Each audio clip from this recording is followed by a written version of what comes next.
Last na talaga to, Lord. Kapag wala pa rin tumawag sa akin ngayong araw, magbebenta na talaga ako ng laman loob. Kahit isang kidney lang, basta makabayad ng renta. Bulong ni Mila sa sarili, habang nakaupo sa isang semento sa gilid ng pampublikong parke. Isang taon. Isang mahabang taon na siyang natenga. Ang dating lisensyadong guro, ngayon ay desperadong mag-apply ng trabaho, kahit pagiging kasambahay. Hawak niya ang isang lukot na envelope na naglalaman ng kanyang resume. Daddy! Daddy! Napatayo si Mila nang marinig ang isang matinis na iyak. Iyak ng batang nasasaktan.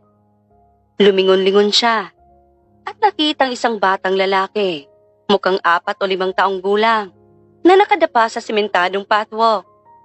Dala ng instinct bilang guro, mabilis siyang lumapit. Hala baby, are you okay? My knee, it hurts. Hagulgol ng bata. Namumula ang tuhod nito at may bahid ng dugo. Agad na lumuhod si Mila sa harap ng bata. Hindi inintindi kung madumihan man ang suot niyang kupas na slack. Shh, don't cry. Brave boys don't cry that much, right? Titingnan lang ni teacher ha? I mean, ni ate. Hinawakan ni Mila ang binti ng bata nang may pag-iingat. Wait, I have something here. Magic to.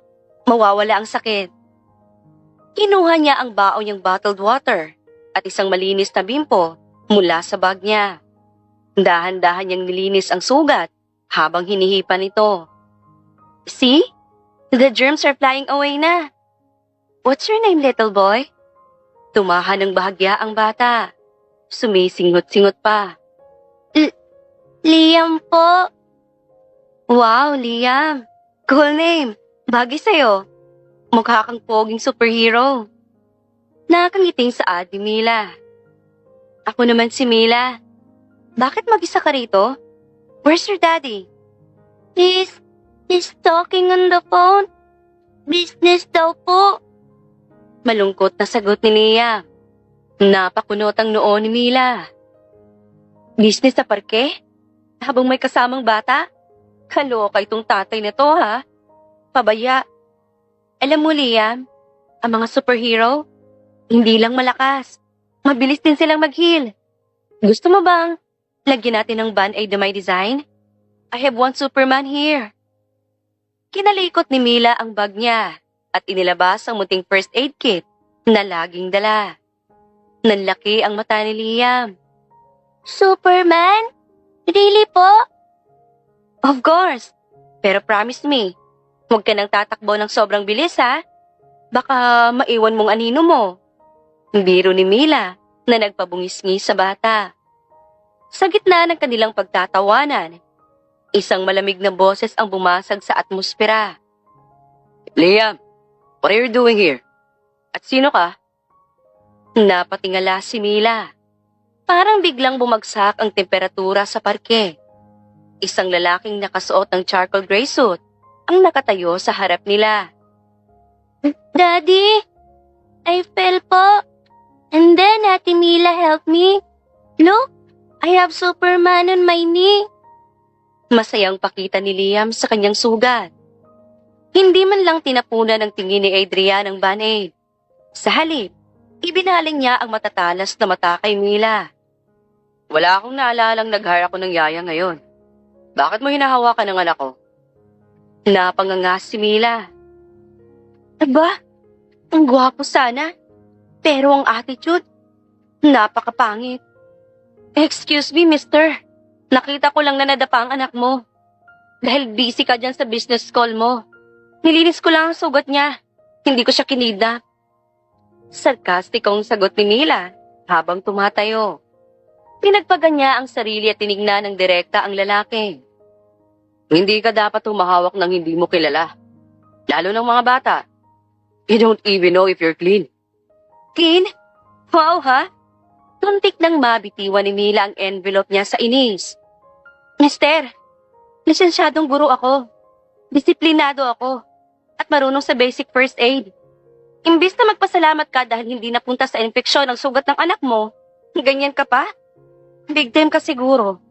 Pero ang manners mo, nasa ilalim. Nagtagis ang bagang ni Adrian. Lumapit ang dalawang bodyguard mula sa likuran niya. Tila naghihintay ng signal.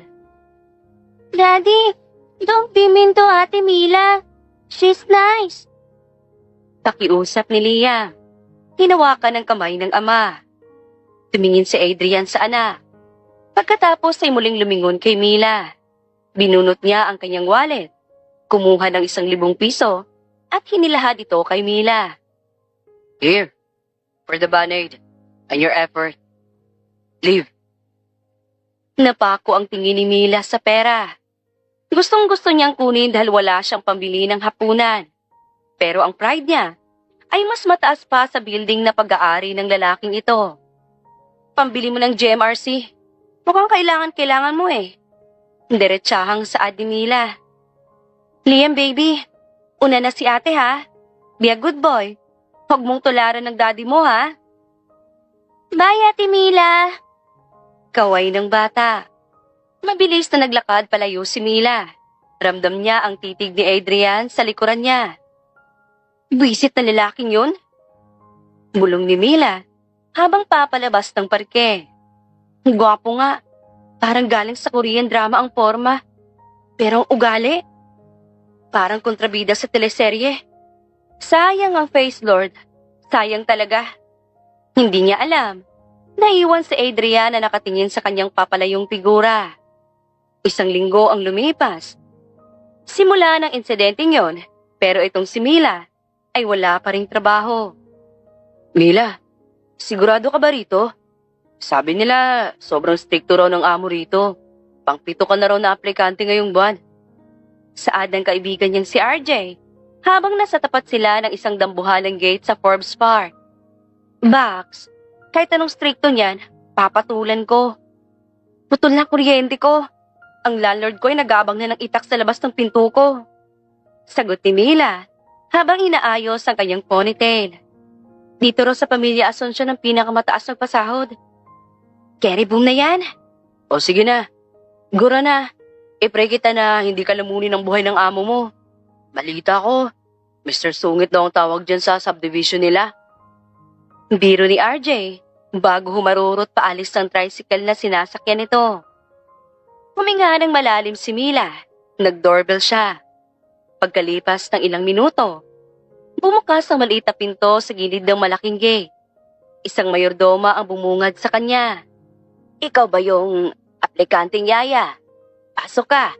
Hinihintay ka na ni Sir sa loob. Saad ng matanda. Mangha si Mila sa ganda ng mansyon. Parang palasyo. Pero ramdam niya ang kakaibang katahimikan. Pagpasok niya sa malawak na sala, nakita niya isang lalaking nakatalikod.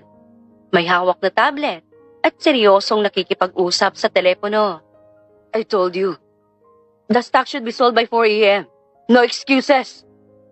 Teka, yung boses na yun. Bulong ni Mila.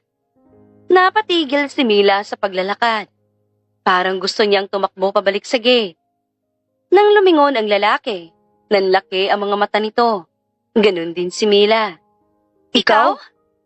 Sabay nilang sigaw. Ate Mila!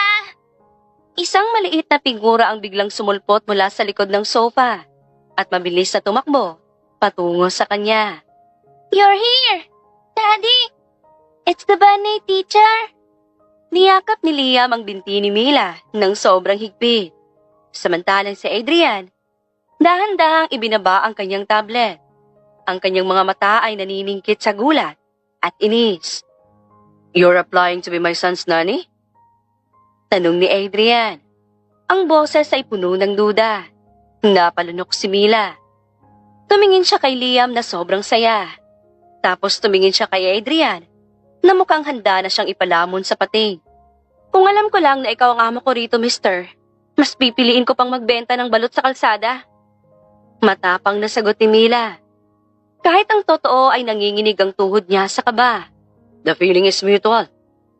Malamig na sagot ni Adrian. Pero hindi na nagkukwento ng tungkol sa iyong anak ko. Kaya Teacher Mila, tignan natin kung makakatagal ka sa pagiging yaya rito. Nanatiling nakatayo si Mila sa gitna ng sala, habang si Liam ay parang linta na nakakapit pa rin sa binti niya.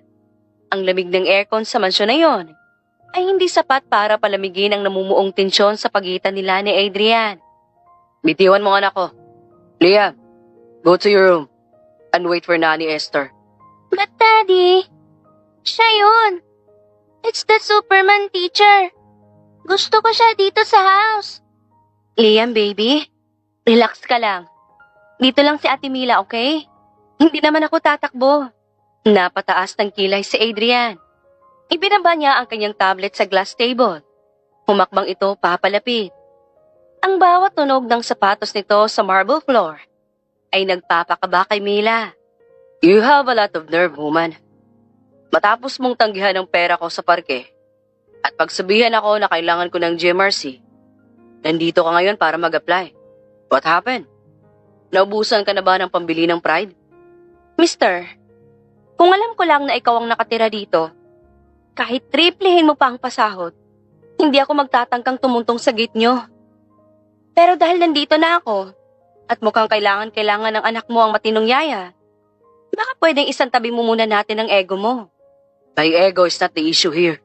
It's my rules. Sa bahay na ito, ako ang nasusunod. Every minute of Liam's life is scheduled. Hindi ko kailangan ng mga kwento mo. I need discipline. Disiplina o kulungan? Kasi sa nakikita ko, parang mas masaya pa ang mga preso sa labas kaysa sa anak mo. Nakita mo ba kung paano siya ngumiti kanina?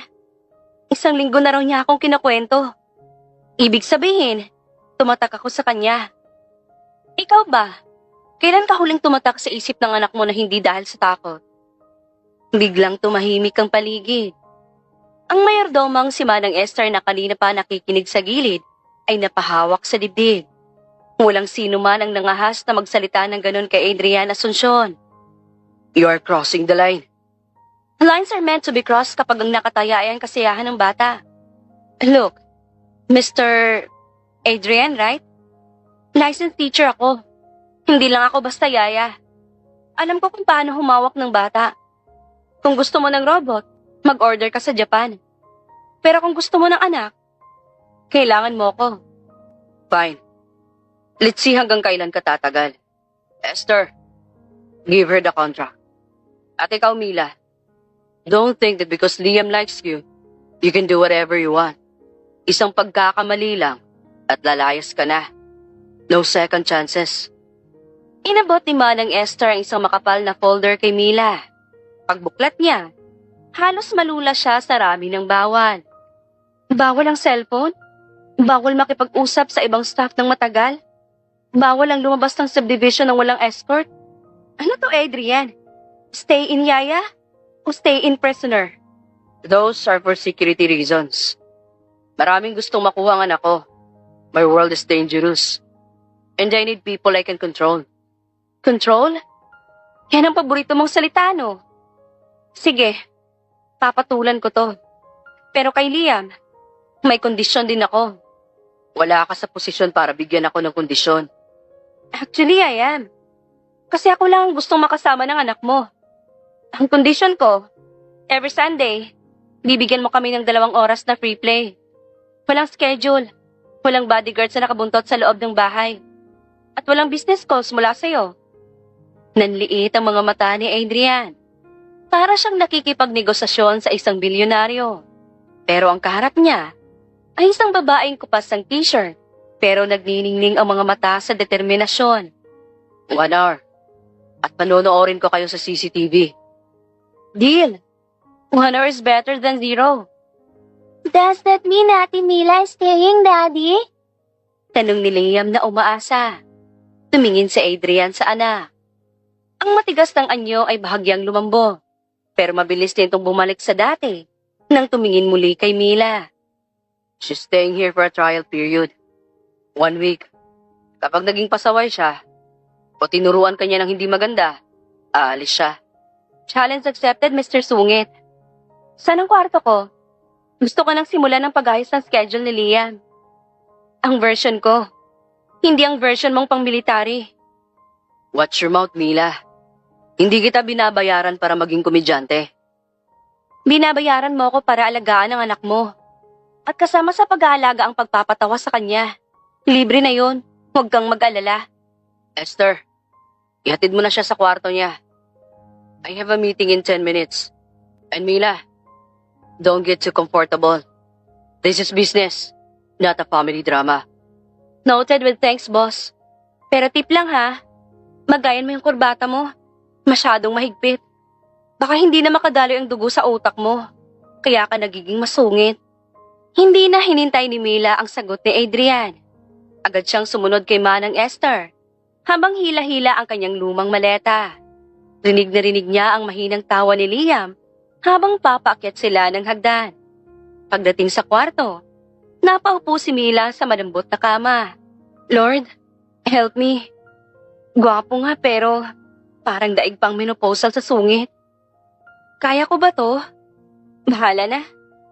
Para sa kuryente, para sa renta, at para sa batang yun. Kakayanin ko ang buwisit na si Adrian Asuncion. Habang nag-aayos ng gamit, napansin ni Mila ang isang picture frame sa ibabaw ng side table. Si Adrian, isang babae, at si Liam na sanggol pa lang. Doon niya nakita ang ngiti ni Adrian na hindi pa nababalot ng yelo. Sabi ko na nga ba, tao ka rin dati. Ano kayang nangyari sa'yo at naging masungit ka? Hindi niya alam sa kabilang silid, nakatayo si Adrian sa harap ng kanyang CCTV monitor. Pinapanood ang bawat galaw ni Mila. Isang tipid ng ngisi ang namutawi sa labi niya na kahit siya ay nagulat. Tingnan natin, Mila, kung sino ang unang susuko. Maaga pa lang ay ramdam na ni Mila ang bigat ng atmosfera sa mansyon. Nakasuot na siya ng kanyang uniforme. Isang simpleng polo shirt at khaki pants na kailangan daw ay laging plansyado. Lord, day one pa lang pero pakiramdam ko nasa loob ako ng horror movie. Bakit ganito rito? Parang bawal huminga ng malakas. Pagbaba niya sa engrading dining area, nakita niya si Adrian na nakaupo sa kabisera. Hawak nito ang kanyang kape, habang nakatitig sa iPad. Si Liam naman ay nakaupo sa tapat nito. Tahimik na kumakain ng oatmeal. Good morning, boss. Good morning, Liam, baby. Bakit parang may dumaang anghel dito sa sobrang tahimik? Liam, gusto mo bang kantahan kita habang kumakain? No singing during breakfast, Mila. At 7 a.m. In 30 minutes, dapat ay nandoon na si Liam sa isang online Mandarin class. Binasa mo bang schedule na binigay ko sa'yo? Mandarin? Adrian, 5 years old pa lang anak mo. Baka mamaya niyan, pati panaginip niya nakasubtitle na. Hindi pa pwedeng mag-cartoons muna siya habang kumakain? Cartoons are a waste of brain cells. I want him to be productive. Siya ang tagapagmana ng kumpanya ko, Mila. He doesn't need to know what Mickey Mouse does in his spare time. Grabe ka naman sa brain cells. Si Mickey Mouse nga ang nagturo sa akin ng imagination. Liam, gusto mo ba mag-aral ng Mandarin? Napatingin si Liam sa kanyang ama bago dahan-dahang umiling kay Mila. Halatang takot ito magsalita sa harap ng istriktong magulang. See? He's not enjoying it, Adrian. Baka naman pwedeng luwagan natin ng kaunti.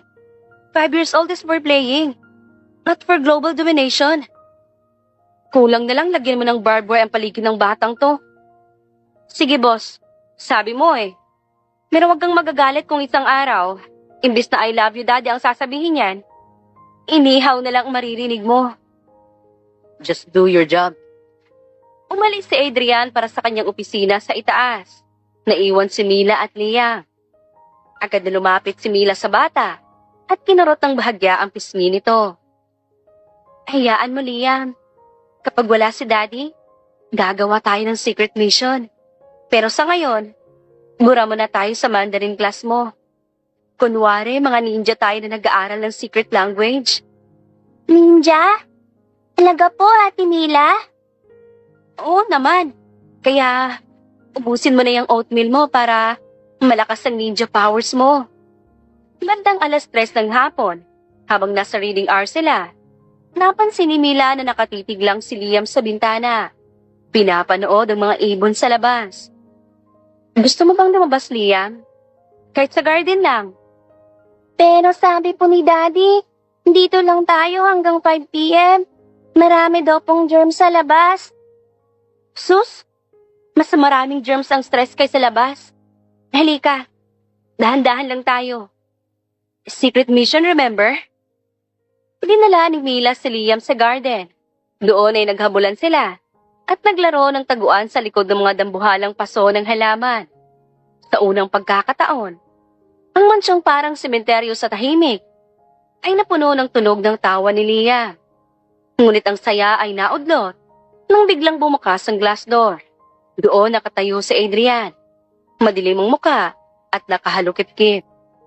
Mila, what's the meaning of this? Bakit nasa labas si Liam? It's only 3:45 p.m. Ay, kabayo. Adrian naman. Bigla-bigla kang sumusulpot. Nakikipag-banding lang ang bata sa nature. Masama ba yun? I told you. Strictly follow the schedule. Look at him. Pawis na siya. Baka mapasinagan siya ng araw at magkasakit. Liam, go inside now. But Daddy, masaya po rito.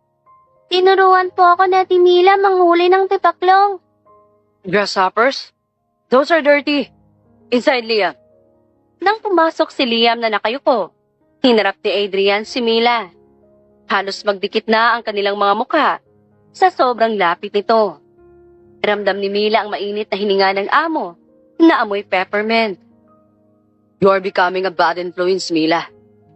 Binabayaran kita para disiplinahin siya. Hindi para gawin siyang madungis na bata sa kalsada. Bad influence? Adrian, tingnan mo nga ang sarili mo. Masyado kang kontrolado. Pati paghinga ng anak mo. Gusto mong may permiso mo? He's a child, not a project. Hindi siya robot na kailangang i-program araw-araw. He's my son. I know what's best for him. No, you only know what's best for your company. Alam mo, kaya ka siguro iniwan ng asawa mo kasi pati siya. Baka may schedule ng pag-utot sa bahay na to. Biglang natahimik si Adrian. Kumislap ang galit sa kanyang mga mata, pero may kasamang hapdi na hindi nakalagpas sa paningin ni Mila. Wag na wag mong babanggitin ang dati kong asawa. You know nothing about us. Sorry, nadala lang ako. Pero Adrian, tingnan mo si Liam. Masaya siya kanina. Hindi mo ba kayang ibigay sa kanya yon kahit isang oras lang? Get out of my sight, Mila. Go to your room. Pag-iisipan ko kung itutuloy mo pa ang trial period mo bukas. Sige, alis ako sa harap mo. Pero tandaan mo to, Adrian. Ang pera, nahahanap. Ang oras lumilipas. Pero ang alaala ng batang masaya, yan ang hindi mababayaran ng kahit anong halaga ng pera. Padabog na pumasok si Mila sa loob. Iniwan si Adrian sa gitna ng garden. Habang naglalakad si Mila, hindi niya mapigilang maparaning. Bakit naman? Bakit mo pa si binanggit ang asawa? Napakamaldita mo rin, Mila. Paano kung sibakin ka na talaga nito? Paano na ang bills mo? Samantala, naiwan si Adrian na nakatingin sa damuhan kung saan naglaro ang dalawa kanina. Napatingin siya sa isang maliit na tipaklong na tumalon sa kanyang mamahaling sapatos. Dahan-dahan siyang naupo sa bench at napahawak sa kanyang sintido. Napakaingay niya. Ang tigas-tigas pa ng ulo. Pero bakit ba hindi ko siya mapalayas agad? Gaya ng ginagawa ko sa iba. It used to be so easy. Kinuha ni Adrian ang kanyang phone at tinawagan si Manang Esther. Esther, prepare a snack for Leah. Something sweet. I heard kids like ice cream. At dalhan mo rin ang pagkain ng yaya niya sa kwarto. Mukhang napagod siya sa kakapangaral sa akin. Nang gabing yon, hindi makatulog si Mila. Inasahan niyang katok ni Manang Esther para paalisin siya. Pero ang bumungad sa kanya ay isang tray ng pagkain at isang baso ng gatas. Para kanino to, Manang? Last supper ko na ba to bago ako bitayin sa labas? Huwag kang makulit, Mila. Galing yan kay Sir. Sabi niya, kumain ka raw dahil baka mabinat ka sa pagiging pakialamera mo. Natatawang saad ni Manang Esther. Napangiti si Mila. Kinuha niya ang gatas sa tuminom. Pakialamera pala ha? At least concerned siya. Abangan mo lang, Adrian Asuncion. Ipapakita ko sa'yo ang halaga ko. Ituturo ko sa'yo paano maging mabuting magulang. Sa kabilang kwarto, pinanood ni Adrian ang monitor ng CCTV. Pinanood niya ang pag-atake ni Mila sa tray ng pagkain. Napailing siya. Teacher, Yaya, at matakaw rin. Ano ba itong dinala ko sa bahay ko? Kahit madilim, hindi maitatago ang bahagyang pagtaas ng sulok ng labi ni Adrian. Ang bakod na kanyang itinayo ay nagsisimula ng magkaroon ng maliit na bitak. At lahat ng iyon ay dahil sa isang yaya na walang preno ang bibig. Maaga pa lang ay ramdam na ni Mika ang masiglang enerhiya sa loob ng mansyon. Bagay na hindi normal sa tahanan ni Adrian Asuncion. Habang nagluluto siya ng pancakes na may chocolate chips, isang bawal na pagkain ayon sa rules ni Adrian. Narinig niya ang yabag ng paa ni Liam na tila tumatakbo pababa ng hagdan. Ate Mila, is that chocolate? I smell chocolate. Masayang ani ni Liam. Shh! Quiet ka lang, Liam, baby. Secret mission natin to, di ba? Baka marinig tayo ni Commander-in-Chief mo sa itaas. Ipinagbabawal pa itong masterpiece ko. Opo, Ate Mila. Ninja breakfast. Ayan, ganyan dapat. Smile ka lang. Alam mo, mas pogi ka kapag nakatawa kaysa yung laging nakasara yung bibig mo, na parang zipper. Nagsimulang kumain ang bata na may gana. Malayo sa matabang na oatmeal na nakasanayan nito. Pinagmamasdan ni Mila ang bata at hindi niya mapigilang mapangiti. Sa loob ng ilang araw, ang dating robot na bata ay unti-unti nang nagiging tao. What is that smell? Amoy sunog na asukal. Ay, malakang may bangs. Adrian naman. Balak mo ba akong patayin sa gulat? Munti ko nang maibato sa'yo tong spatula. Answer me, Mila. Bakit maitim ang kinakain ni Leah?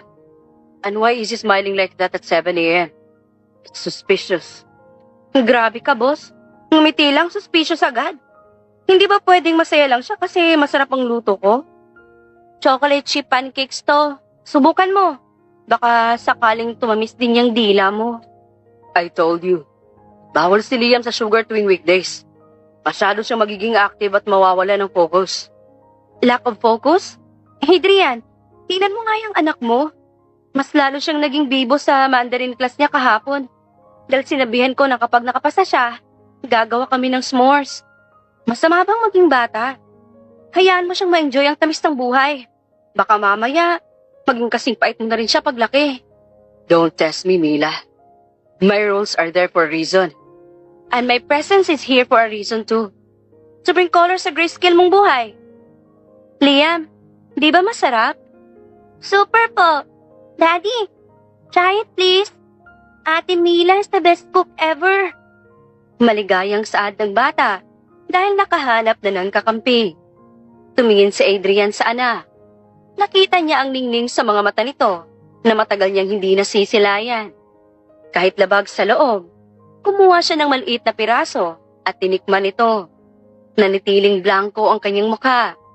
Pero sa loob-loob niya, aminin man niya o hindi, masarap nga ang gawa ni Mila. It's acceptable. Pero after this time, Leah, you have to run an extra 10 minutes on the treadmill to burn the sugar. Treadmill? Adrian, 5 years old lang yan. Hindi yan sasali sa marathon. Ilaro na lang natin sa garden mamaya. Mas masaya yun. I have a board meeting today. Wag na ulit kayong labas ng labas. May balita ako may mga paparazzi na umaligid sa subdivision. Oh, ayan. Yang mga paparazzi niya ang inaatupag mo. Sige na, lumayas ka na sa harap namin at magpayaman ka palalo. Kami na rito ang bahala.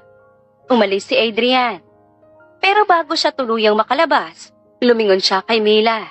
May kakaibang tingin ito na hindi galit, kundi parang nagtataka o naguguluhan. Pag-alis ni Adrian, naging mas malaya ang mansyon. Sa halip na sumunod sa reading hour na puro encyclopedias, inilabas ni Mila ang mga pangkulay at malalaking papel. Liam, today, we are artists. I-drawing natin ang pinaka-happy na place na gusto mong puntahan. Gusto ko po sa zoo. Pero Daddy says it's too crowded and dirty. Do? Sige, i-drawing natin. Ako ang magdodrawing ng unggoy. Kamukha ni daddy mo kapag galit. Ate Mila, you're so funny. Lumipas sa mga oras, nagkukwento na si Liam tungkol sa mga pangarap niya. Tungkol sa mami niya na nasa heaven na. At kung paano siya natatakot kapag sumisigaw si Adrian. Nakikinig lang si Mila. Hinihimas ang likod ng bata. Dito niya naramdaman na hindi lang pala pera ang kailangan ng pamilyang ito, kundi sa pakikinig. Hapon na nang bumalik si Adrian. Balak sana niyang pumasok agad sa office, pero narinig niya ang malakas na tawa mula sa family room. Dahan-dahan siyang sumili. Nakita niya si Mila na nakahiga sa carpet.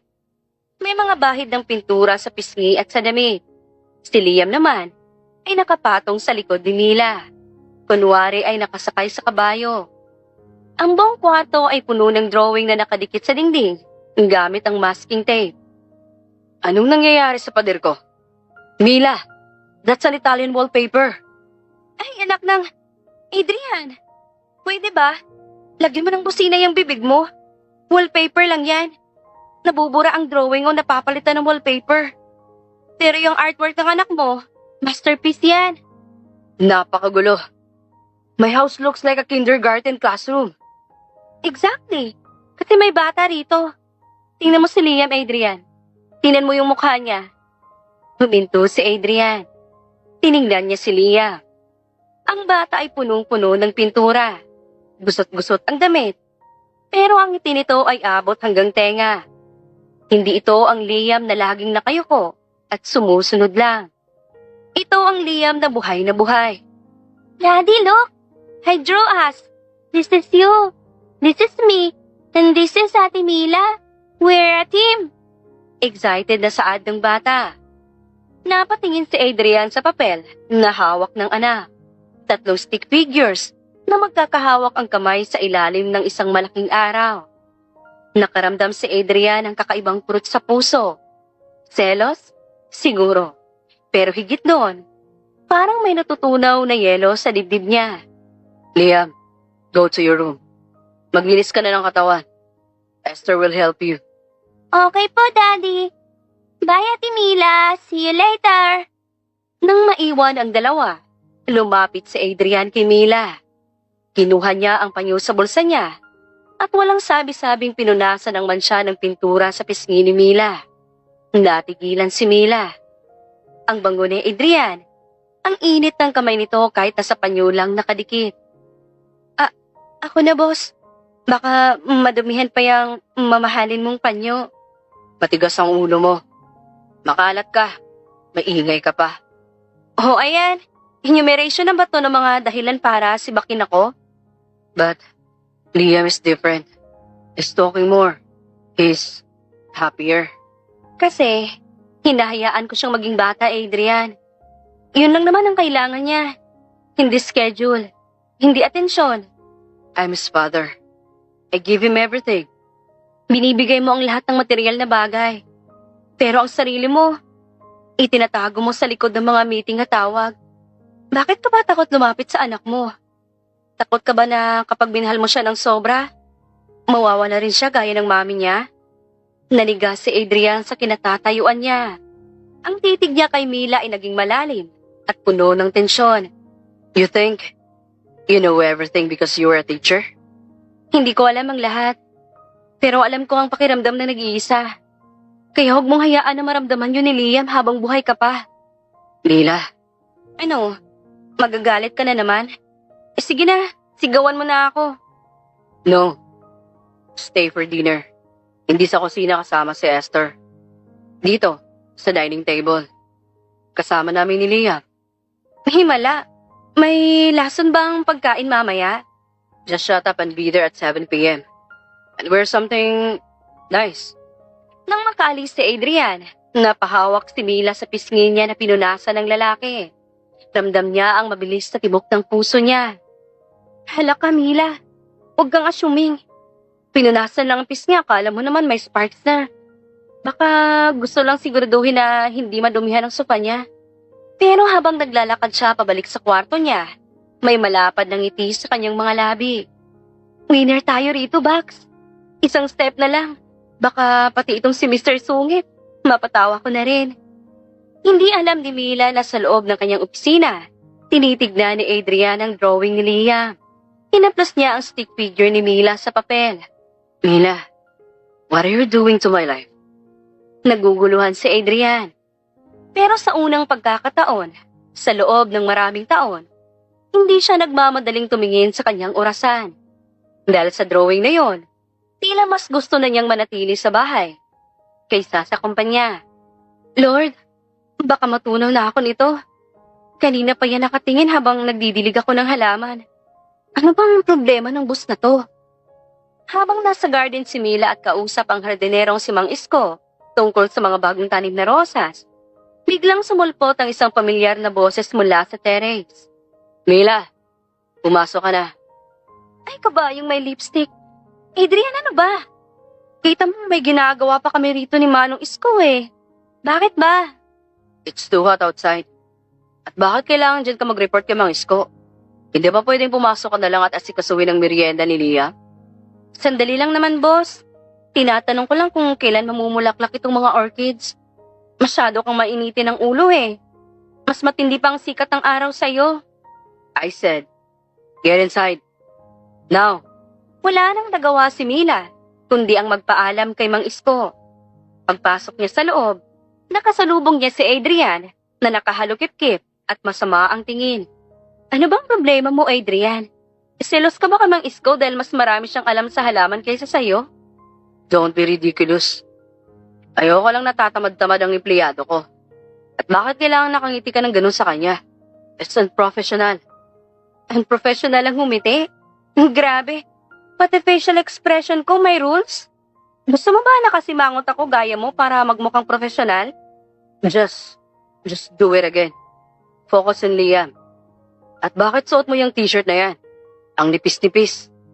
Mainit, Adrian. Saka hindi naman to manipis. Sadyang maganda lang ang body ko kaya nagmumukhang fit. Huwag mo nga akong kontrolin. Whatever.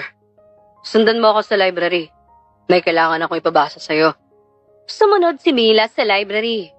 Hindi niya alam kung bakit biglang uminit ang kanyang pisngi. Pagdating sa library, inabutan siya ni Adrian ng isang bagong phone. Ano to? Suhol? Isang linggo pa lang ako rito. May bonus na agad? It's a company phone. I want to be able to reach you 24/7. Ayokong naghihintay ako ng sagot mo kapag tinatawagan kita sa landline. At burahin mo na yung mga dating contacts mo dyan na hindi kailangan. Wow ha? 24/7? Ano ako, customer service? At anong burahin ng contacts? Paano yung mga kaibigan ko? Si RJ. Who is RJ? Yun ba ang tawag ng tawag sa'yo kada gabi? Aba, stalker ka na rin? Paano mo nalamang tumatawag si RJ? Nakikinig ka ba sa pintuan ko? Ako ang may-ari ng bahay na to. Alam ko kung anong nangyayari rito. Is he your boyfriend? Ano bang paki mo kung boyfriend ko siya? Pero hindi ko siya boyfriend. Best friend ko yun. Bakit apektado ka? Nanahimik si Adrian.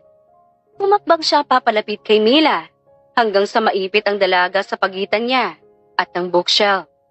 Ang amoy ng mamahaling pabango at kape ni Adrian ay tila nakakalasing. I don't want any distractions, Mila.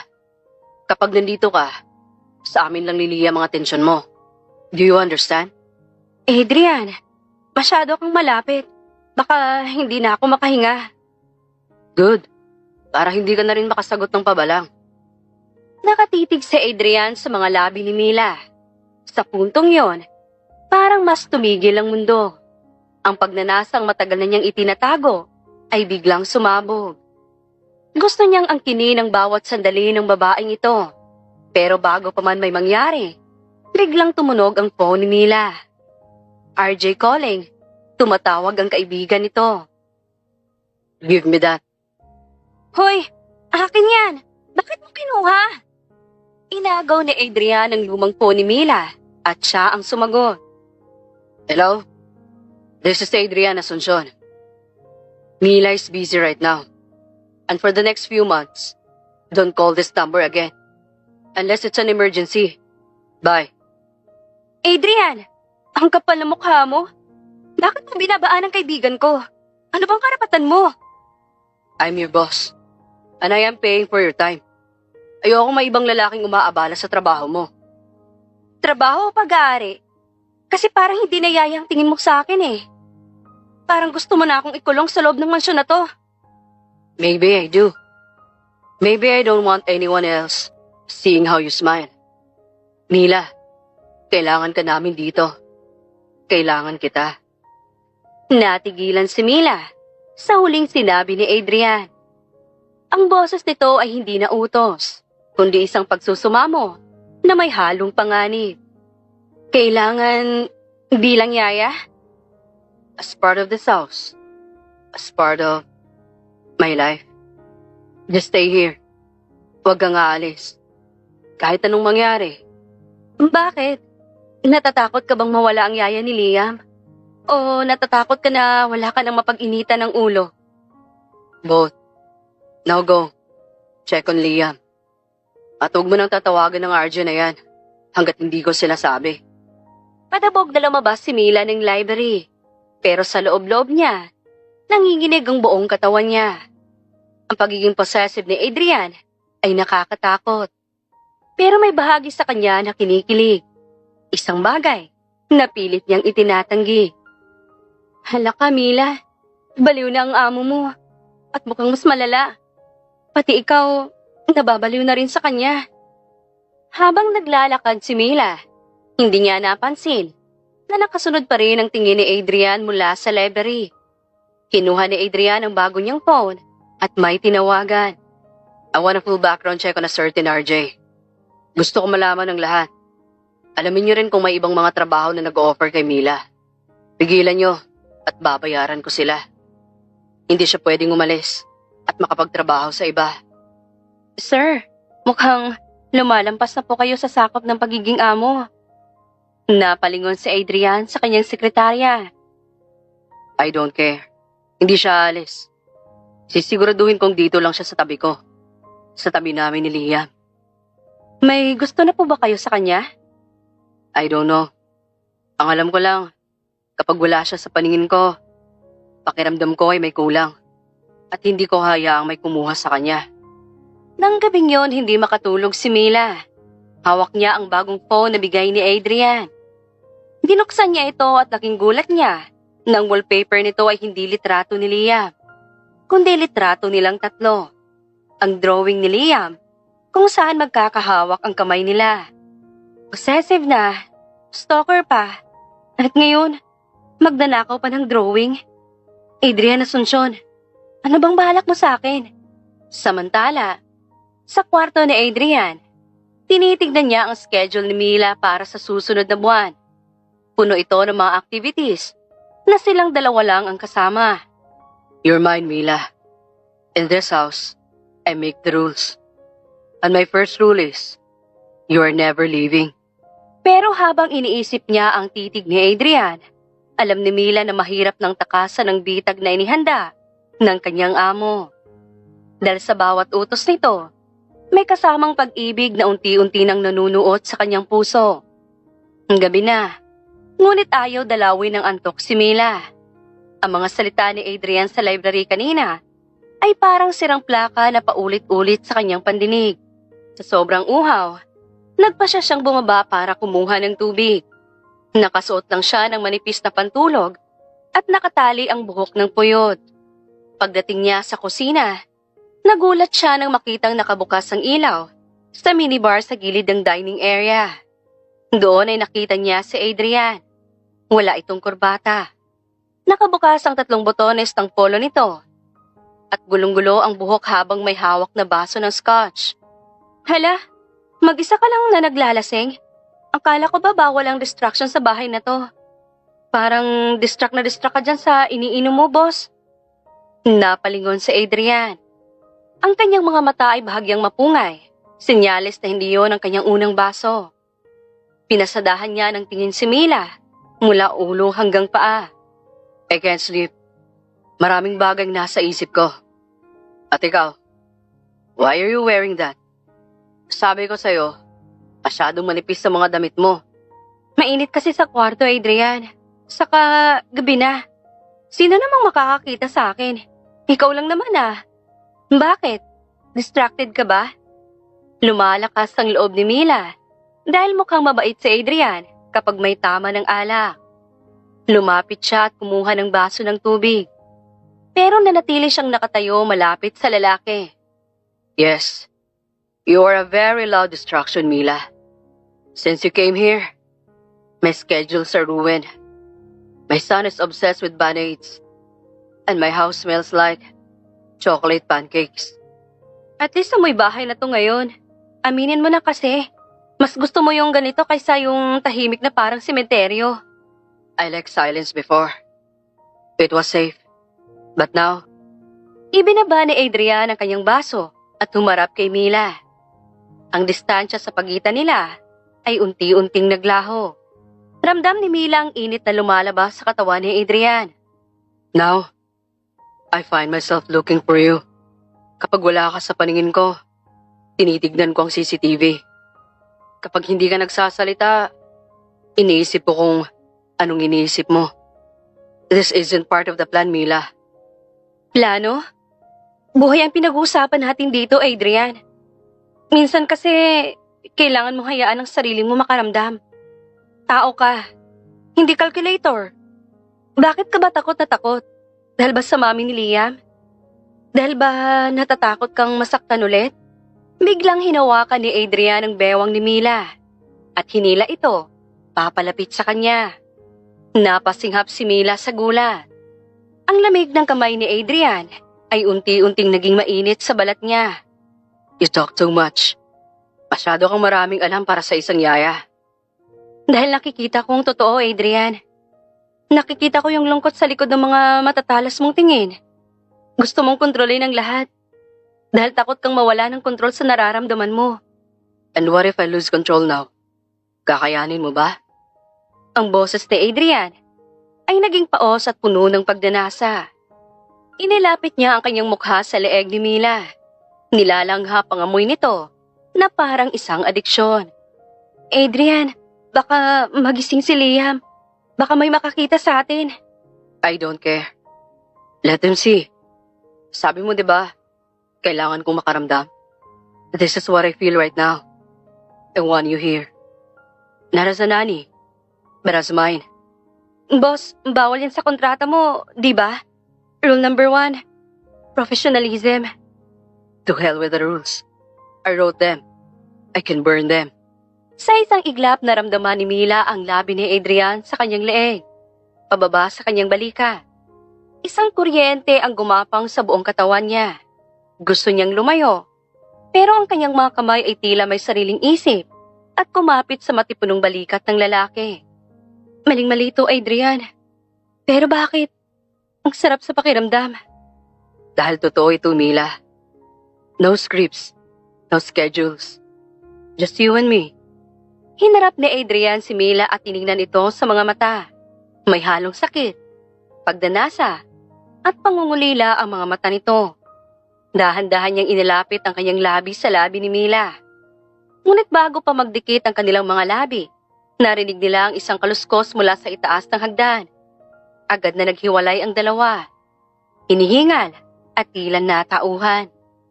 Sir Adrian! Mila, bakit gising pa kayo? Tanong ni Manang Esther. Manang, minom lang po ng tubig. Grabe, ang hapdi ng lalamunan ko. Baka may allergy ako sa alikabok. I was checking the security, Esther. Go back to sleep. Tumingin si Manang Esther sa dalawa nang may pagdududa. Pero hindi na ito nagtanong at bumalik na sa kanyang silid. Naiwan si Mila na namumula ang buong mukha at si Adrian na pilit ibinabalik ang kanyang malamig na aura. Akit na ako, boss. Baka kung ano pa ang mainom ko rito, mahirap na. Mila. Napatigil si Mila sa unang baitang ng hagdan. Huwag mo isiping may magbabago dahil sa nangyari. You still have a schedule to follow. Wow ha? Matapos mo akong harutin, schedule agad? Ang labo mo rin, Adrian Asuncion.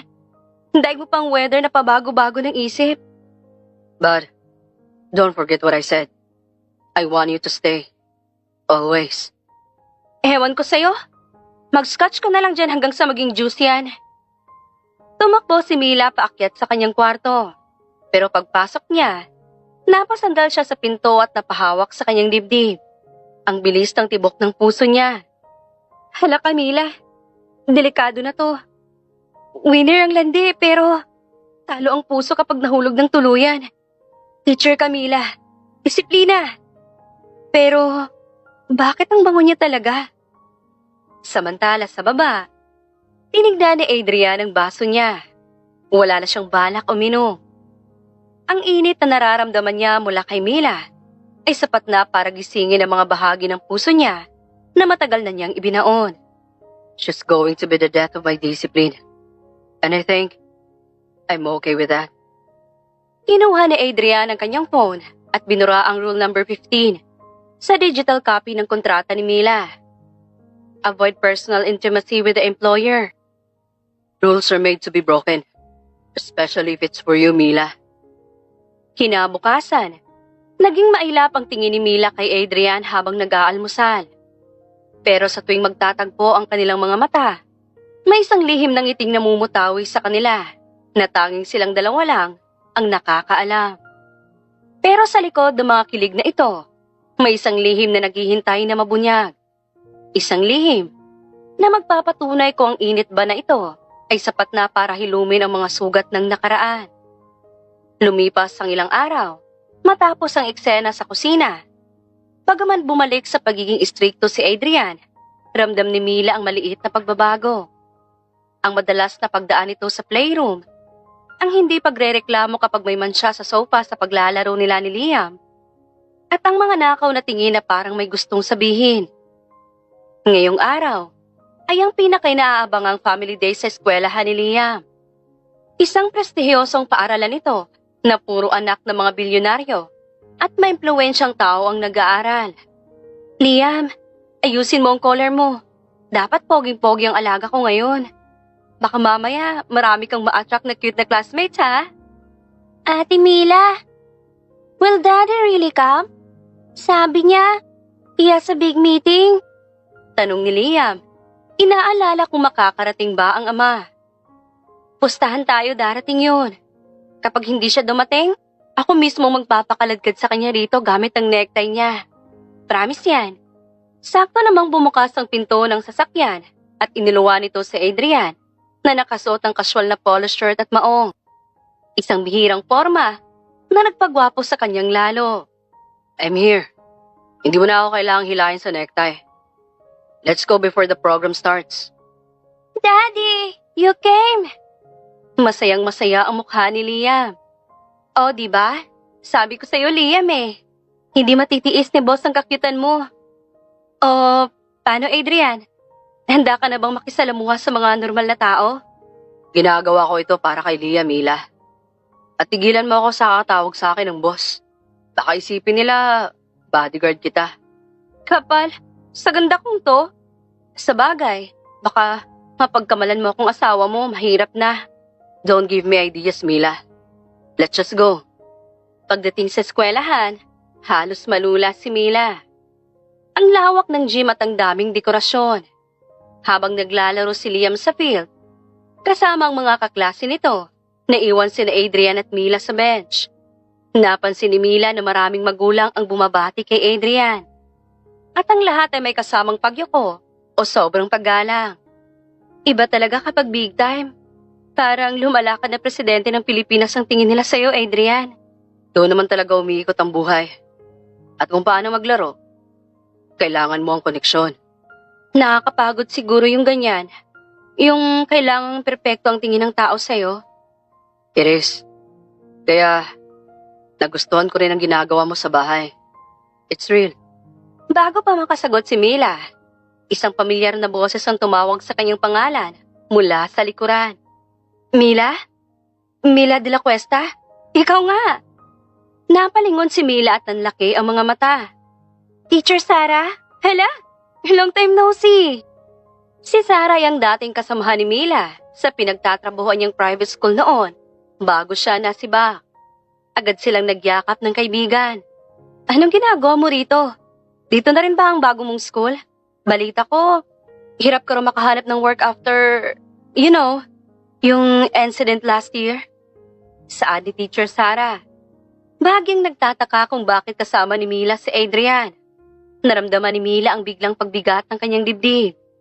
Sumulyap siya kay Adrian, na ngayon ay nakikinig na rin sa usapan. Hindi, Sarah. Nani ako ng bata rito. Si Liam, anak ni Mr. Asuncion. Nani? Pero Mila, ikaw ang pinakamagaling naming math at values teacher noon. Sayang talaga yung nangyari. Kung di ka lang sana pinag-initan ng board. Dagdag pa nito. Board? What board are you talking about? Sumingit na si Adrian sa usapan. Ang kanyang boses ay malamig at puno ng otoridad. Napatingin si Sarah kay Adrian at tila nakilala ito. Nanlaki ang mga mata ng guro at bahagyang napaatras. Mr. Asuncion? Sir, kayo pa pala yan. Opo, yung school po namin dati.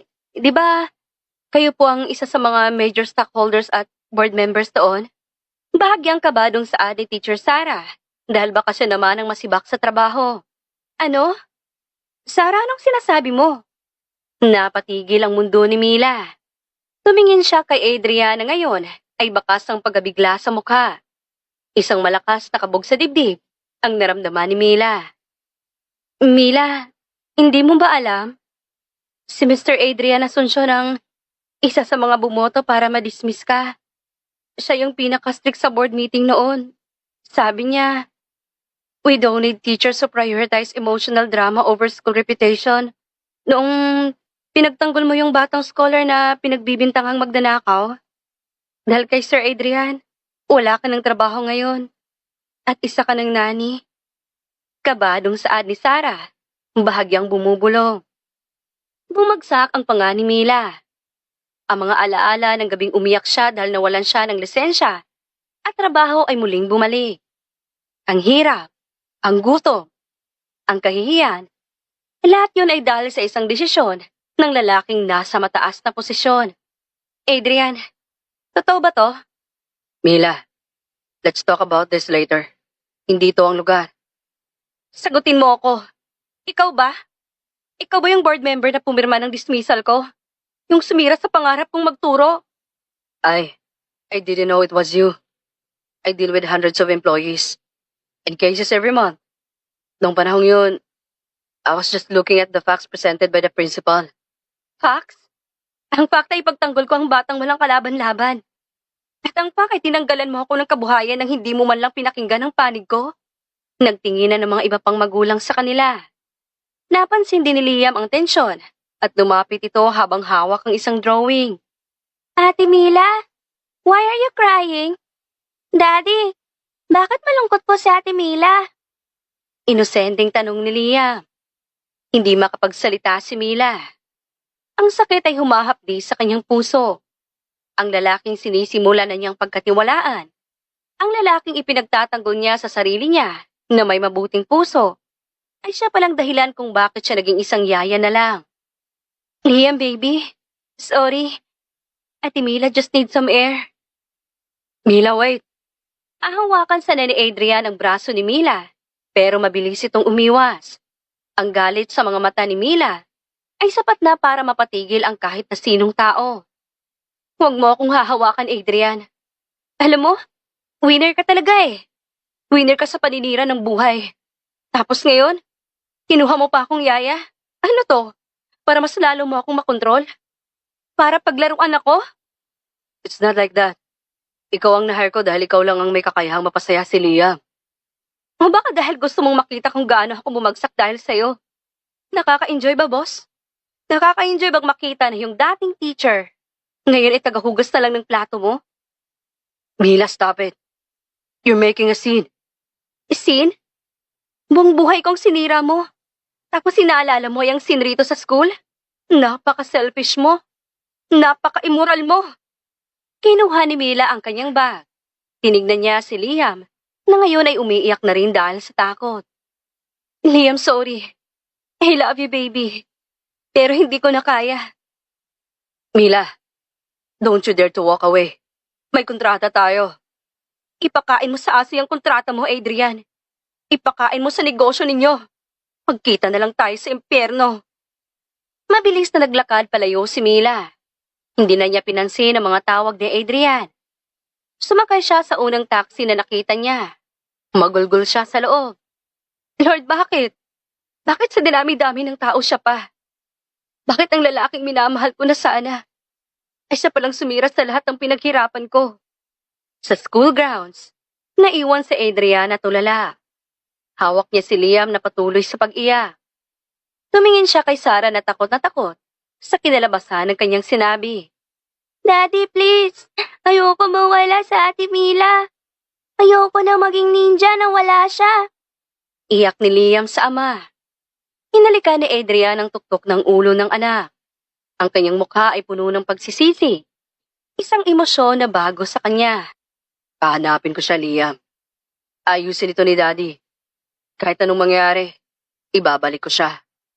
Pagka-uwi sa mansyon mula sa eskwelahan, hindi dumiretso si Mila sa kanyang kwarto. Sa halip, pumasok siya sa opisina ni Adrian.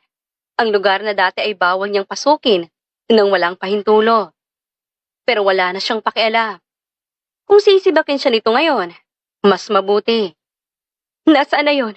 Nasaan na yung pesting records na yun? Hinalughog niya ang mga drawer. Nanginginig ang kanyang mga kamay. Sa bawat folder na nabubuksan niya, lalong bumibilis ang kabog ng kanyang dibdib. Hanggang sa isang itim na folder nakakuha ng kanyang atensyon. Nakasulat sa labas, School Acquisitions and Personal Audit, Year 2024. Binuklat niya ito. Doon sa 15 pahina, nakita niya ang kanyang sariling pangalan. Mila de la Cuesta. Reason for termination? Insubordination and violation of school ethics. Sa ibaba nito, ang pirma na hinding-hindi niya malilimutan. Isang matikas at dominanting pirma. Adrian Asuncion. Biglang bumukas ang pinto. Inalawa nito si Adrian. Hinihingal siya. Gulong-gulo ang buhok at bakas ang labis na pag-aalala sa kanyang mukha. Mila, stop. Pag-usap tayo ng mahinahon. Mahinahon? Adrian, tingnan mo to. Tingnan mo tong pirma mo. Alam mo ba kung anong nangyari sa akin matapos mong pirmahan to? Nagmamakaawa ko sa ibang schools. Pero dahil sa insubordination na nilagay ninyo, lahat sila sinarahan ako ng pinto. I didn't know the full story back then. Ang report na nakarating sa board ay naging bayolente ka raw sa loob ng campus. At sinuway mong utos ng principal na manahimik tungkol sa insidente ng nakaw. Dahil lang magnanakaw yung anak ng mayor na donor ng school ninyo. Pinagbintangan niyo yung scholar na walang kalaban-laban. Pinagtanggol ko lang ang bata, Adrian. Yun bang unethical sa inyo? Mila, I'm sorry. Truly am. Kung alam ko lang. Humakbang si Adrian papalapi. Susubukan sana niyang hawakan ang mga balikat ni Mila. Pero mabilis na umatras ang dalaga. Ang mga mata ni Mila ay puno ng luha. Pero may kasamang matinding puot. Huwag kang hingi ng tawad sa akin na parang bibigyan mo lang ako ng barya. Nung kinuha mo akong yaya, alam mo na ba?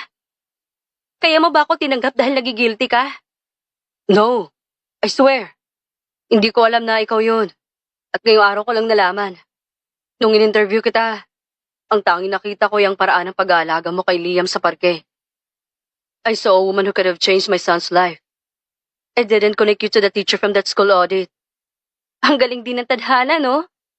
Yung taong pumatay sa karir ko, siya rin ang naging amo ko. Tapos ngayon, ipaparamdam mo sa akin na kailangan mo ko. Na gusto mo akong manatili. I do need you. Mila, what I feel for you now has nothing to do with what happened a year ago. Pero sa akin, lahat to may kinalaman doon. Tuwing titingin ako sa'yo, naalala ko yung mga gabi na wala akong makain dahil wala akong trabaho.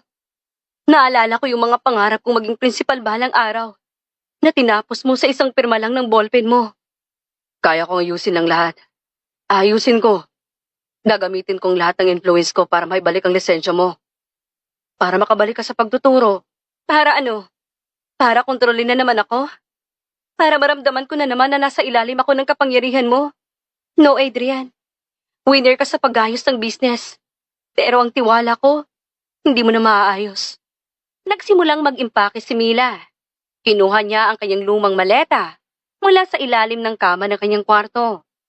Sunod-sunod ang pagtulo ng kanyang luha habang tinatapon ang kanyang mga damit sa loob nito.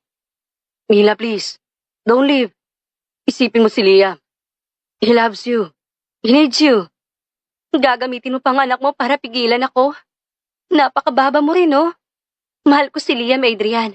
Mahal na mahal. Pero hindi ko kayang alagaan ang anak mo habang ang ama niya ang dahilan kung bakit duguan ang puso ko.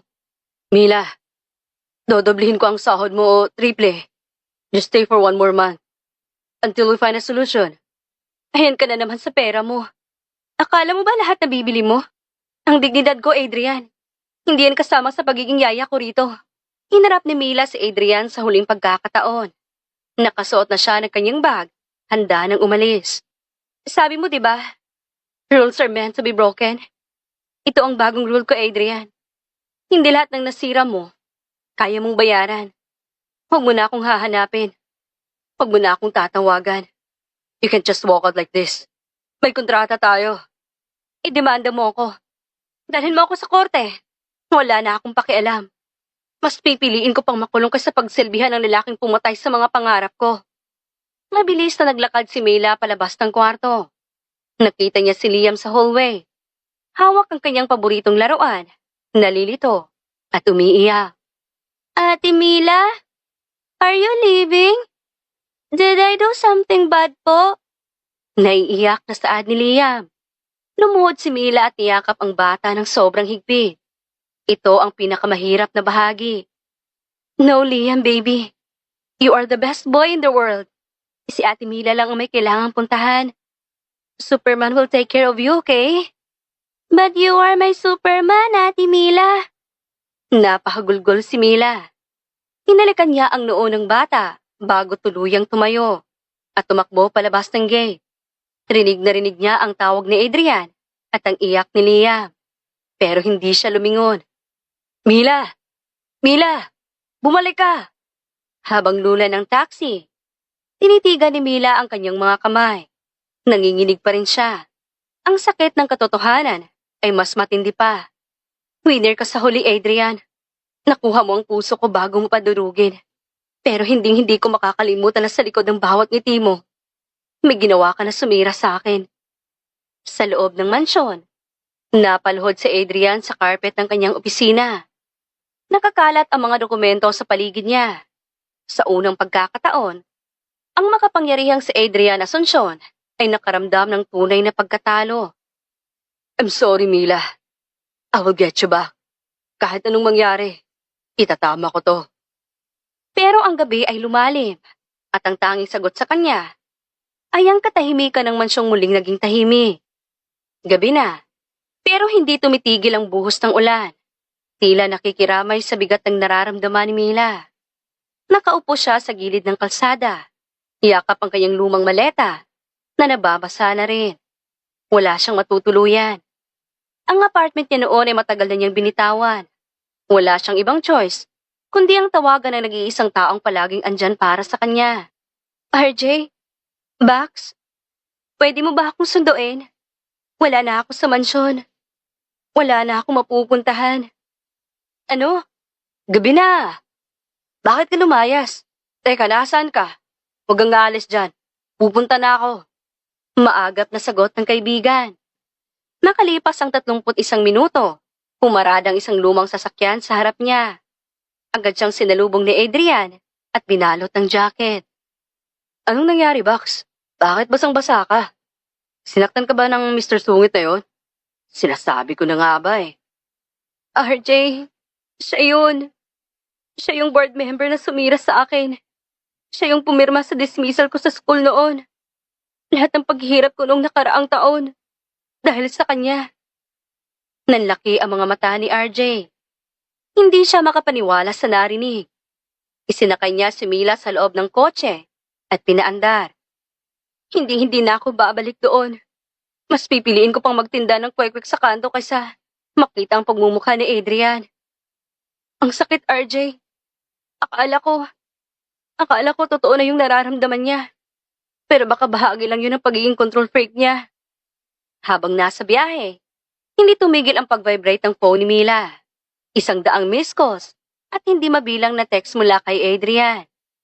Pagdating sa apartment ni RJ, agad na nagbihis si Mila. Pero kahit anong gawin niyang pikit, ang mukha ni Liam na umiiyak nakikita niya. Ang sakit isipin na kailangan niyang iwan ang bata dahil sa kasalanan ng ama nito. Liam, sorry baby. Hindi talaga kayang sikmurahin ni Ate Mila ang daddy mo. Samantala sa mansyon, halos mabaliw na si Adrian. Hindi siya mapakali. Inutusan na niya ang lahat ng kanyang security team na hanapin ang lokasyon ng phone ni Mila. Pero tila pinatay na ito ng dalaga. Find her. I don't care how much it costs. I want to know where she is. Sir, tama na muna yan. Magpahinga na po kayo. Gabi na at malakas ang ulan. Paalala ni Manang Esther. Manang, sinira ko siya. I had no idea. Noong panahong yun, I was so focused on the numbers. I didn't care about the people behind them. Ngayon, ang nag-iisang tao na pinaramdam na may puso pa ako, ay umalis na rin. Minsan po talaga, ang karma hindi dumarating sa paraan na inaasahan natin. Pero sir, kung mahal niyo talaga siya, hindi niyo siya dapat hanapin para piliting bumalik. Hanapin niyo siya para itama ang mali ninyo. Payo ni Manang Esther. Napaupo si Adrian sa carpeted floor ng playroom ni Liam. Nakita niyang isang pirasong Lego na naiwan ni Mila kanina. Pinulot niya ito at hinigpitan ng hawak. You're right, Manang. Kailangan kong ayusin ito. Not for me, but for her. Kinabukasan, hindi pumasok si Adrian sa opisina. Sa halip, tinawagan niya ang kanyang head of legal department.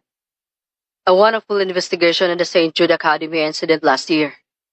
Ibigay mo sa akin ang pangalan ng mga board members na tumulak para maalis si Mila de la Cuesta.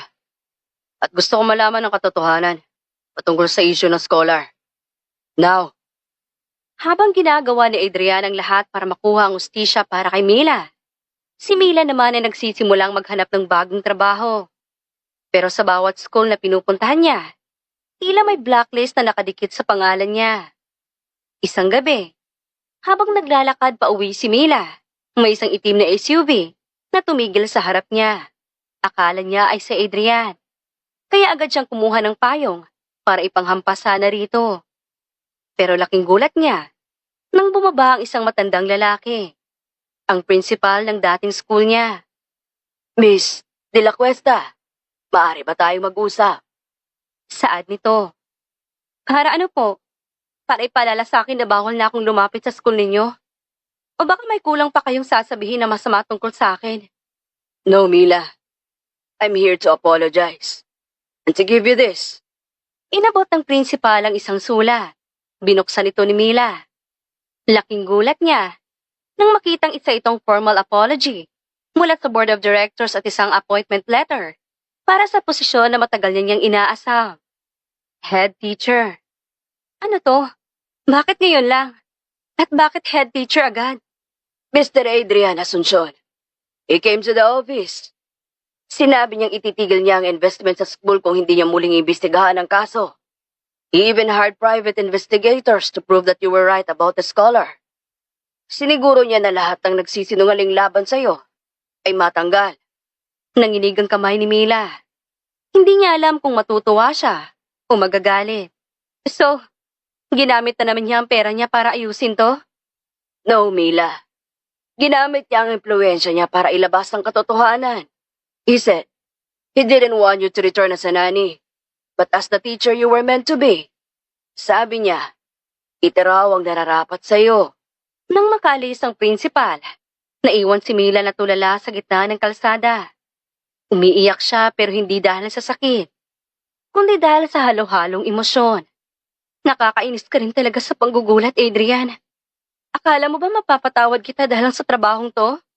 Habang bumabalik si Mila sa kanyang mundo ng pagtuturo, naiwan si Adrian sa kanyang malaking mansyon. Tahimik, nag-iisa, At sa unang pagkakataon, tunay na natuto kung anong ibig sabihin ng sakripisyo. Liam, please. Just one spoon. Kailangan mong kumain. Ayoko. I want Ate Mila. Bad ka, Daddy. Pinalayas mo siya. Ibinato ni Liam ang kutsara sa sahig. Ang bata na dati ay disiplinado sa ilalim ng mga alituntunin ni Adrian ay naging rebelde. Hindi na ito pumapasok sa Mandarin class. Hindi na nagbabasa. At gabi-gabing umiiyak hanggang sa makatulog. Hindi ko siya pinalayas, Liam. She had to go to her school. She's a teacher now. Di ba yun ang gusto mo? But you made her sad. Nakita ko siya umiiyak. Everything is your fault. Tumakbo si Liam paakyat sa kanyang kwarto at malakas na isinara ang pinto. Naiwan si Adrian sa dining table, nakatitig sa malamig na oatmeal at pagkaing pilit niyang ipinapakain sa anak. Pero ngayon, ay mukhang basura na rin sa paningin niya. Kinabukasan, isang malaking desisyon ang ginawa ni Adrian. Ipinatawag niya ang press para sa isang urgent conference tungkol sa kanyang kumpanya at sa mga paaralang pag-aari niya.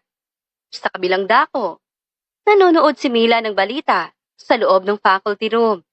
Nalaglag ang hawak niyang ballpen. Baliw na talagang lalaki na to. Sobra sa pagiging unpredictable. Box, seryoso ba to? Isinuko niyang posisyon niya? Malaking pera yan ah. Gulat na gulat si RJ. Hindi lang pera, RJ. Kapangyarihan ang binitawan niya. Ang bagay na pinakaimportante sa kanya. Hindi pa natatapos ang gulat ni Mila nang makatanggap siya ng isang delivery. Isang maliit na box na may kasamang sulat. Sa loob ng box ay ang band-aid na ginamit niya kay Liam sa parke nung unang magkita sila. May bahid pa ito ng tuyong dugo ni Liam. Itinabi pala ito ni Adrian. Tinago ko ang band-aid dahil pinapaalala nito na minsan ang sugat ay hindi gumagaling. Dahil lang tinakpan. Gaya ng hindi solusyon ng pera sa lahat ng bagay. Nandito ako ulit hindi bilang boss mo, kundi sana bilang lalaki na hindi mo ikakahiyang mahalin. Miss ka na ni Liam. Miss na rin kita, Mila. Huli man pero, gusto kong sabihin na mahal kita. Aba, marunong na siyang gumamit ng love ngayon ha. Akala ko ba business is business? Napangiti si Mila, pero may luha sa kanyang mga mata. RJ, i-cancel mo yung dinner natin mamaya. O bakit? Saan ka pupunta? May kailangan lang akong disiplinahin. Masyado na nagwawala ang boss ko eh. Kailangan ng turuan ng lesson. Sumakay si Mila sa taxi at dumiretso sa mansyon. Pagdating niya sa gate, hindi na siya nag-doorbell. Alam niya ang code. Pagpasok niya sa sala, nakita niya si Adriana na nakaupo sa sahig. Mag-isa. Habang tinitignan ang drawing ni Liam. Adrian Asuncion, bakit ang dungis ng bahay mo? Wala ka bang yaya? Dahan-dahang lumingon si Adrian. Parang nakakita siya ng anghel sa gitna ng impyerno. Hindi siya makapaniwala. Mila, you're here. Oo, andito ako. Kasi balita ko, nag-resign ka na raw. Ano na ipapakain mo sa alaga ko? Baka gusto mong mag-apply bilang assistant ko sa school. License ka ba? Mila, I'm sorry for everything. Lumapit si Mila at tumayo sa harap ni Adrian. Inabot niya ang kamay nito at pinatayo ang lalaki. Winner ka sa drama, boss. Pero sige, bibigyan kita ng trial period. Pero sa pagkakataong to, ako na ang gagawa ng rules. Rule number 1, wala nang magsisinungaling. Rule number 2, kapakanan ni Liam ang mauuna. And rule number 3. What's the rule number 3? Dapat araw-araw kang nakangiti. Kasi kapag sumimangot ka, babalik ako sa pagtuturo at hinding-hindi mo na ako makikita. Niyakap ni Adrian si Mila ng sobrang higpit. Isang yakap na puno ng pagsisisi at pag-asa. I promise, I'll follow all your rules, Teacher Mila. Mabuti na yung malinaw. Oh, nasaan si Liam? Miss na miss ko na ang bata ko. Sa itaas ng hagdan, nakasilip si Liam at si Manang Esther. Masayang tumakbo ang bata pababa para yakapin ang dalawa. Ang mansyong dati ay gumuho sa pait, ay muling nabuo hindi sa pera, kundi sa pagpapatawad. Liam baby, balik na si Ate Mila. Matapos ang madamdaming pagtatagpo ni Mila at Adrian sa mansyon, hindi naging madali ang mga sumunod na araw. Bagaman naroon ang pagpapatawad, alam ni Mila na kailangan nilang dumaan sa proseso ng paghilom. Hindi ito isang magic, na kapag nagyakapan ay okay na ang lahat. Ngunit si Adrian, tila determinado na patunayan na siya, ay natutong lumambot para sa tamang dahilan. Isang umaga, habang abala si Mila sa pag-aayos ng kanyang mga lesson plan, sa kanyang bagong opisina bilang head teacher, nakatanggap siya ng isang tawag mula sa security ng school. Hello? Sino po yan? May bisita ba ako? Ma'am Mila, may nagpadala po rito ng catering team. Sabi po ni Mr. Asuncion, lunch po daw para sa buong faculty. Napahawak si Mila sa kanyang noo. Adrian talaga? Kahit kailan, grabe sa pagiging extra. Lumabas si Mila at nakita ang buffet table na inihahanda sa covered court. Ang mga dating co-teachers niya, nakasama niya sa hirap noon, ay abot langit ang ngiti. Mila, grabe Bax, ang taray ng boyfriend mo ha? Buffet lunch para sa lahat? Anong okasyon? Birthday mo? Hindi ko siya boyfriend, Sarah. Under observation pa lang yan. At hindi ko alam kung anong naisipan yan. Baka gusto lang bumawi sa inyo. Dahil sa mga stress na naibigay niya noon. Ang gabi ay madilim na para sa kanila. Ang bawat bituin sa langit ay tila mga saksi sa isang pag-ibig na dumaan sa matinding pagsubok. Ngunit nanatiling matatag. Ang pagtatama sa mali ay hindi lang tungkol sa paghingi ng tawad. Tungkol sa pagpapakita ng bawat pagkakamali ay pwedeng maging pundasyon ng isang magandang bukas. Handa ka na ba para sa huling chapter ng kwento natin, Adrian? I'm ready. Basta kasama kita sa bawat pahina ng kwento nating dalawa. Isang taon ang mabilis na lumipas mula nang maganapang malaking pagbabago sa buhay ni Mila at Adrian. Ang mansyon ay isa ng tunay na tahanan. Wala nang nakakabinging katahimikan. Pinalitan na ito ng tunog ng mga paa na naghahabulan at mga boses na puno na ng saya. Liam, huwag kang tumakbo sa hagdan, baby. Mahiblad ang daddy mo kapag nakita kang nadapa na naman. But Mommy Mila, look! I got a gold medal in the math quiz B. I want to show to Daddy. Napatigil si Mila at napangiti ng malapat. Mami Mila, hanggang ngayon, tila musika pa rin sa pandinig niya ang tawag na yun ni Liam. Mula ng opisyal na maging mag-asawa sila ni Adrian, 6 na buwan na ang nakakaraan. Wow! Galing talaga ng anak ko. O sige na, gura na sa office si Daddy. Pero dahan-dahan lang ah. Tumakbo si Liam patungo sa opisina ni Adrian. Pagbukas ng pinto, nakita niya ang kanyang ama na seryosong tinitingnan ng ilang mga dokumento. Pero sa sandaling makita nito ang anak, agad na lumambot ang mukha ni Adrian at itinabi ang lahat ng trabaho. Hey baby, is that a gold medal? Yes, Daddy. I remembered what you and Mommy Mila told me. Just focus and do my best. I'm proud of you, my son. Come here. Karga-karga ni Adrian ang anak nang pumasok si Mila sa loob ng opisina. Nakasuot ito ng isang elegante, pero simpleng dress. Kahit naging asawa na siya ng isa sa pinakamayamang lalaki sa bansa, nanatili pa rin ang pagiging disiplinaryan at pagiging guro ni Mila. Siya na ngayon ang tumatayong prinsipal ng learning center na patuloy na lumalaki at nakakatulong sa maraming bata. O baka naman puro papuri na lang yan, Adrian. Baka lumaki ang ulo ng champion natin. Liam, magbihis ka na at kakain na tayo ng lunch. I cook your favorite spaghetti. Yay! Spaghetti! Thank you, Mommy. Nang makalabas si Liam, lumapit si Adrian kay Mila at niyakap ito mula sa likuran. Ipinatong niya ang kanyang baba sa balikat ng asawa. You're still the best teacher, Mila. Maski ako, naturuan mo kung paano unahin ang pamilya kaysa pera. Dapat lang, no? Kung hindi kita dinisiplina, baka hanggang ngayon ay matigas pa rin yung puso mo. Oh, kumusta ang board meeting ninyo kanina? It was good.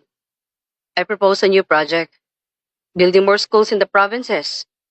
Gusto ko, bawat batang Pilipino ay may gurong katulad mo.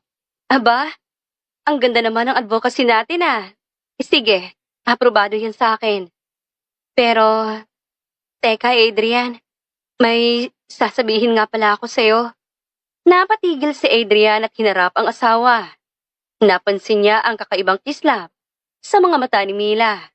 May halong kaba at saya. What is it? Is there something wrong?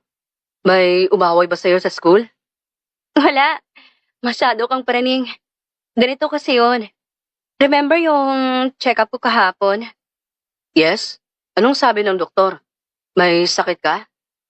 Adrian, kalma lang. Hindi ako sick. In fact, I'm very healthy. At ang sabi ng doktor, maganda ka na raw. Maganda para saan? Kinuha ni Mila ang kamay ni Adrian at ipinatong ito sa kanyang tiyan. Ang kanyang mga mata ay nagsimulang mangilid ang luha ng kagalakan. Maganda ka na kasi nagiging kuya na si Liam. 2 months na, Adrian. May bagong estudyante na tayo rito sa mansyon. Natigilan si Adrian, ang makapangyarihang lalaki na kayang magpasara ng mga kumpanya. Sa isang iglap ay biglang manghina ang tuhod. Napaluhod siya sa harap ni Mila at dahan-dahang hinaplos ang tiyan nito. Are you serious? Mila, thank you. Thank you so much. Oh, bakit ka umiiyak? Mr. Sungit, bawal ang iyak. Dapat happy lang. Isipin mo, madadagdagan na ang kukulit sa'yo rito. Wala akong pake kahit ilan pa sila. I'll take care all of you. I'll be the best father this time, Mila. Walang schedules. Walang pressure. Just love. Yan ang gusto kong marinig. Pero tandaan mo, kahit buntis ako, hindi ka excuse sa paghuhugas ng pinggan mamaya, ha? Wala si Manang Esther. Day off niya. Natawa si Adrian na tumayo para halikan si Mila ng matamis. Yes, Principal. Your wish is my command. Kinahapunan, nagpunta ang pamilya sa parke, sa mismong lugar kung saan sila unang nagkita. Pero sa pagkakataong ito, hindi na luha ang dumadaloy sa mukha ni Mila. Nakaupo sila sa damuhan habang pinapanood si Liam na nagpapalipad ng saranggola. Sinong mag-akala, no? Yung dating yaya na sinira mo ang career. Ngayon ay asawa mo na at ina na ng mga anak mo. It was the big mistake of my life, Mila. Ang pirmahan ng dismissal mo noon, hindi ko alam na yun pala ang magdadala sa akin sa babaeng bubuo ng buhay ko. Madalas talaga sa buhay, Adrian. Ang mga desisyon na hindi natin gusto, o mga pagsubok na akala natin ay katapusan na, yun palang magdadala sa atin sa mas magandang kahihinatnan. Parang ako, akala ko, malas ako, dahil nawalan ako ng trabaho. Yun pala, destiny na ang gumagawa ng paraan para magtagpo tayo. I love you, Mila. Higit pa sa lahat ng stocks at property ko. Ikaw ang pinakamahalagang investment ko. I love you too, Adrian. Kahit na napakasungit mo noon. Natawa silang dalawa habang pinapanood ang paglubog ng araw. Ang langit ay kulay kahel at lila. Tila isang painting na gawa ng tadhana. Sa bawat kwento may mga kontrabida, may mga pagkakamali, at may mga pusong nasusugatan. Pero gaya ni Mila at Adrian, natutunan nila na ang tunay na pag-ibig ay hindi lang tungkol sa kilig. Ito ay tungkol sa pagtanggap ng nakaraan, pagtuwid sa mga mali, at pagbuo ng isang kinabukasan na puno ng pag-asa. Liam, baby, halika na. Uwi na tayo. Kakain pa tayo ng spaghetti. Coming, Mommy, Daddy. Paunahan tayo sa car. You're on, champion. Habang pinapanood ni Mila ang mag-ama na naghahabulan patungo sa sasakyan, hinaplos niya muli ang kanyang tiyan.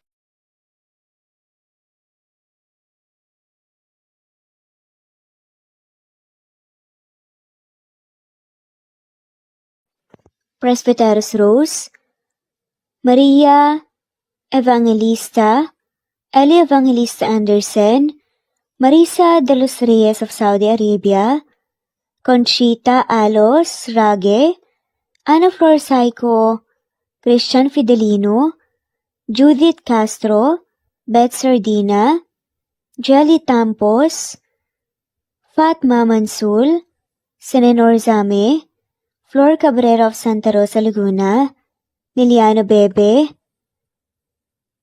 Ostonalito Elvi Candontol, Ellie, Romana Gorospe, Marilyn Sasaki of Japan, Flordet, Elizabeth Tena, Rad TV of Hong Kong, Jean the Best of UK, Nizar Sams, Annie Hoson, Ellie Bitasolo, Marilyn San Jose, Imelda Fortes of Calamba City, Violeta Irgarin of Kamsur, Flordet, Jessica Vargas, Jingjing, Rosa Franca Abelian of Cebu, Wendy Goth of Japan, Teresita Schmid, Theodora Gamit, Rebecca Tezuka of Japan, Nori, Baylin, Margie Angon of Maragondon, Batang Ibunan, Marilu Gulmatico, Leda Dapito, Geraldine Ana Victoria Linley of Macau, Marites Nitura, Reynante Salamania, Pasita Eliazar, Jingjing Nazareno, Gina Monge, Rosemary Vasquez, Mercy Villantes, Freda Reyes, Teresita Loida Gabas, Christian Fidelino, Ellie, Wilma Dargantes, Teresita de los Santos, Teodora Gamit, Rosemary, Romana, Leonisa, Kidim, Jean Debes, Eddie Codillian of Winnipeg, Canada, Flor, Ellie, Emily, Elila, Merlin, Leonisa Azotes, M. Season Vlog, Princess Rocker, Emma Gura, Flora Pasita Eliazar of Ontario, Canada, Ellie Bitasol of Milan, Italy, Carmencita Falcon, Rayland Pudadera, Marilu Gulmatico, Imelda, Liliano, Senen, Fatma Mansul, Teodora Gamit, Mercy, Evangeline Zamora, Chabidal, Kinciano Obas, Charlene Cartilla, Sofia Moore, Dumlao of Santiago City, Andrea Taga, Teodoro Roliuki, Ligaya Calvo, Maria Teresa Rosendo Corpin, Nida Rojas, Stephanie Arroyo, Kidim, Bonifacio Quinzon, D. Naitan, Canada, Erlenda Heronda of Matanao, Davao del Sur, Leonila Perea of Concepcion, Cavite, Elsa Opiane, Presbiteros Fenovares, Ederlina Albiso, Lorna Ayman, Rosemary Vasquez, Leonisa Azotes, Irish de la Peña, Marilyn San Jose, Ellie Bitasolo, Senen, Catherine Laquinario, Ronilio, Marisa de los Reyes, Eddie Codillian of Canada, Jean the Best of UK, Teresita, Rebecca Tezuka of Kawasaki, Flora Fesparung of Batangas City, Ruby Corazon Riera, Elvi Candontol, Naitan, Canada, Wilma Dargantes, Annie Hoson, Romana, Flor, Teodora Gamit, Nizer Sams, Emily Borak, Evangeline, Yana Bignon, Kimberly Ann Kempis, Teodora Gamit, Merlilyn Carmen Calunod, Christy Cabrera, Edrelina Gatioan, Nori, Teresita Schmid, Liliano Bebe, Rosalinda Isidro, Leonora Pandakila, Mary Jean Malunes, Maria Anita Saltarin, Marlene Bosico, Pasita Eliazar, Celia Harabejo, Lovely Angel, Maria Elena Barosa, Chari Patata, Susan, Melinda Gelit, Gloria Lucas of Poblacion Norte, Licab, Nueva Ecija, Francis Pilapil, from Binganonan, Rizal, Ruby Corazon, Chabidal, Mary Joy Sabaresa, Lebuna Arnel, Angie, Reder, Kinciano Ebas, Lucia Baldo, Ara Adhani, Yamasuka, Evangeline Bautista, Mary Joy, Rodrigo Valerio of Balanga City, Bataan, Rosal, Rosalie, Ana Flor Saico, Carlo Gayorgor, Jelly Tampos, Rosemary Vasquez Presbyteros Rose, Eli Evangelista Anderson, Fe Navares, Ostonalito Catherine, Ara Adhani, Jean Debes of UK, Lily Sales, Rose Mebukadon of Saudi Arabia, Ellie, Liliano Bebe of Italy, Lily, Loida Gabas, Ellen Cervantes of Malolo City, Bulacan, Evangeline Zamora, Jennifer Odias of Claveria Miss Oriental, Nori, Annalyn Divina Gracia, Merlilyn Linley, Nora Balias of Siargao Island, Meding, Elvi Candontol, Wilma Dargantes, Helen Murillo, Ara Adhani, Carmencita Falcon, Ederlina Albiso, Florence De Leon, Rebecca Tezuka, Annie Hoson, Matea Ejes, Nancy Navarra, Teresita Schmid, Mercedita San Jose of Antipolo City, Princess Rocker, Marilu Gulmatico, Ana Victoria, Imelda Fortes of Calamba City, Jan Lulete, Batang Ibunan, Pinay, Elsa Kimura, Fatima, Eli Ramirez of Caloocan, Liliano, Saida, Flordet, Helen Murillo, Jelly Tampos, Senen Orzame, Elaila, Leonisa Azotes of Bacolod City, Pasita Eliazar, Romana Gorospe, Flor Cabrera of Laguna, Carmencita Falcon, Ronilio, Conchita Alcos, Rosemary Vasquez, Elibita Solo of Milan, Italy, Marilyn San Jose, Fe Navares, Annie Hoson, Evangeline Zamora, Imelda Taay, Charlene Cartilia, Julieta Hermosura, Elvi Candontol, Teresita Schmid,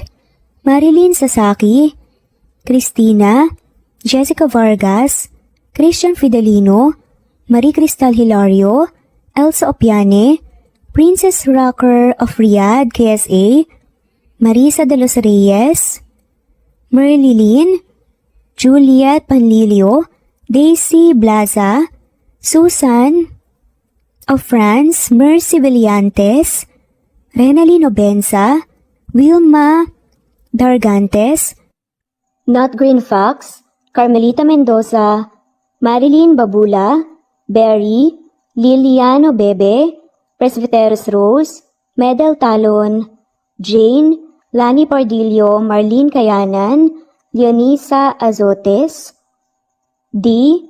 Marie Ramos, Araceli Lilio Saria, Miras Channel, Raquel Epe, Gina Tutor, Jane Hartley, Sunshine Sotalbo, Maricel Cabigon, Merlin Baroza, Gina Marayo, Merlin Rodel Obejero, Hans, Cecilia Comoda, Tahani Vlog, Merlin, Kuya Atok, Maria Merly Brogada, Marilu Cabantac, Filipina, Eileen, Mercedita San Jose, Lovina Galang, Lilian, Teresita de Jesus, Monina Aviles, Yula Pedrona, Romana Gorospe, Rosemary Vasquez, Marly Lazaraga, Leonisa Azotes, Jocelyn Tancinco, Estelita Mahia, Ding Lege,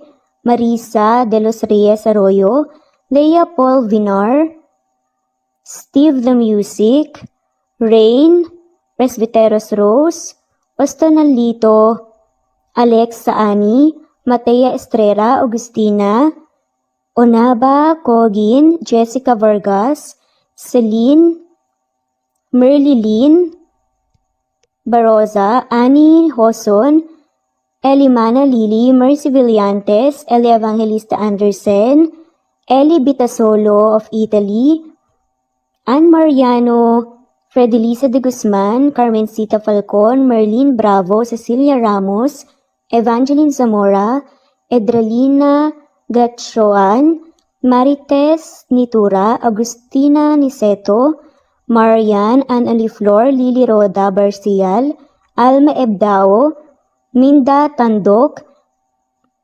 Flores, Melinda Sano, Thelma Mora, Juliet Panlilio, Edna, Elvie, Delia, Fenavares, Sally Lariano, London Villas, Danica Selga, Lani Pardillo, Teresita Schmid, Charlie, Nora Bell Evans, Roger, Lloyd Dasalon, Bella, Nelly Ortiz, Mary Rose Carillo Jesusa, Enday Samante, Enday Lebra, Yolanda Tejida, Honey Villasenor, Tessie, Marichan, Ann Mariano, Wilma Guzman, Gabrielio, Liu, Maria Rica Natividad, Nelani Juan, Anita Hernando, Teresita Arevalo, Raquel Magno, Carmencita Falcon, Flordet, Nat Green Fax, Luz Templo Nuevo, Teresita Schmid, Flor Cabrera, Virginia Salazar, Luz Templo Nuevo, Leia, Madeline Tagle, Wilma Villafuerte, Isaac Ablon, Menchita de Belen, Federico, Mercy Edrosolo, Fe, Adam Samachas, Quinsiano Ebas, Eli Ramirez Elizabeth Gilas, Harem Ruhi, Julius Edna Romero, Charlie Angelina Samia, Emma Gadiano, Rosemary Vasquez, Lisa, Estelita Mahia, Elvi Candontol, Corazon Danke of University of Eastern Philippines University, Teresita, Neil Bacolor, Evangeline Zamora, Charlie Jane Clemente, Susan Upaga, Susan Rodrigo, Fred Deliza de Guzman, Juby Hernandez, Helen Murillo, Edarlina Fahil,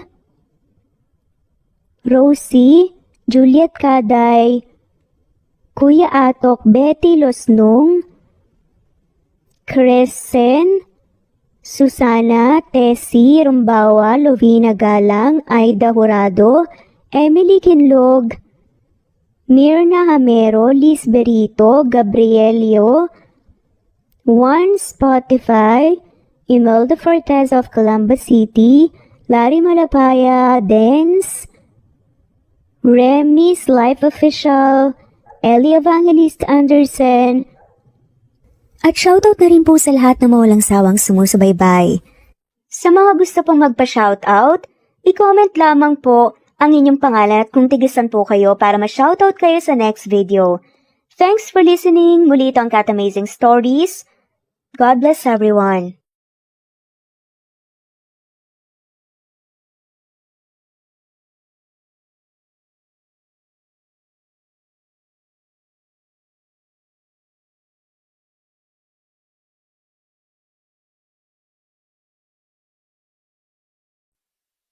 Last na talaga to, Lord. Kapag wala pa rin tumawag sa akin ngayong araw,